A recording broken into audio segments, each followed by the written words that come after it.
એ ગાયના શિંગડામાં માથું ભરાવ્યું, પણ કોણે માથું ભરાવ્યું? તો ચાલો એક વાર્તા સાંભળીએ અને આ વાર્તાના આધારે એક જીવન બોધ પણ પ્રાપ્ત કરીએ. એક ગામની અંદર મોતીભાઈ રહેતા હતા. બહુ સુખી સમૃદ્ધ જીવન એમનું, અને ખેતી કામ પોતે સંભાળે, અને ગામના લોકો પણ એમને આદર સત્કાર કરે. અને ગમે ત્યારે ગામની અંદર પ્રશ્ન થાય ને ત્યારે આ મોતીભાઈને બોલાવે પણ ખરા. તો સવારે 6 વાગે ઉઠીને ફળિયા આગળ છે ને પોતે એક ઓટો હતો આ મોતીભાઈના ઘરની સામે. ત્યાં દરરોજ શાંતિથી બેસીને પોતે દાંતણ કરે. તે એ વખતે છે ને એક ગાય પોતે હંમેશા ત્યાં પોતે બેઠી બેઠી પોતે વાગોળે. અને એના શિંગડા હતા ને બહુ ગોળ ગોળ હતા, જલેબીના ઘૂસણા જેવા ગોળ ગોળ શિંગડા. એટલે મોતીભાઈ તો દરરોજ એક વિચાર કરે, જો આપણને પણ દરરોજ વિચાર આવે છે એમ મોતીભાઈને પણ દાંતણ કરતા કરતા કરતા વિચાર આવે કે મારું માથું આ શિંગડામાં પરોવું તો આમ ફીટ બેસી જાય એવું છે.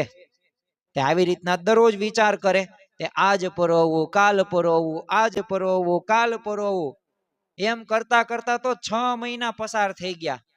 પણ આ મોતીભાઈનો તો નિત્યક્રમ, પોતે દરરોજ સવારે દાંતણ કરે, સામે ગાય બેઠી હોય, ગાયના શિંગડા જોવે અને વિચાર કરે કે ઓહો હો, ગાયના શિંગડા કેવા ગોળ ગોળ છે, મારું માથું આમાં ફીટ બેસી જાય. તેવી રીતે 6 માસ તો પસાર થઈ ગયા, પણ એક દિવસ તો આ વિચારને એટલો દ્રઢ કર્યો ને કે આજે તો ગમે એમ થઈ જાય, માથું તો છે ને પરોવું જ છે.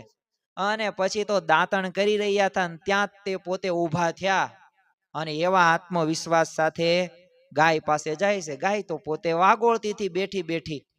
તે ત્યાં જઈને તો શિંગડામાં છે ને પોતાનું માથું પરોવી નાખ્યું અને ફીટ પાછું બેસી પણ ગયું. અને જ્યાં ગાયને પાસે આ મોતીભાઈ આવ્યા ને આવી રીતે કાર્ય કર્યું અને ગાય તો ભડકી. હવે ગાય ભડકે થોડી બેસી રે, ઊભી તો થાય જ તે. અને ભડકીને પોતે ભાગીને મોતીભાઈ તો પોતે ઢસડાતા ઢસડાતા પાછળ પાછળ ગયા. તે ગામના માણસોને તો આ જોયું કે આ તો મોતીભાઈ ગાયની પાછળ ઢસડાય છે. એટલે તરત ગાયને પકડીને પછી માથું કાઢ્યું અને પછી મોતીભાઈને ગામ લોકોએ કીધું, ભલા માણા, આટલો બધો તું વિવેકી નમ્રતા વાળો, અમે તારી પાસે સલાહ લેવા આવીએ અને આ મોતીભાઈ તે વગર વિચારે શું તે આ કર્યું?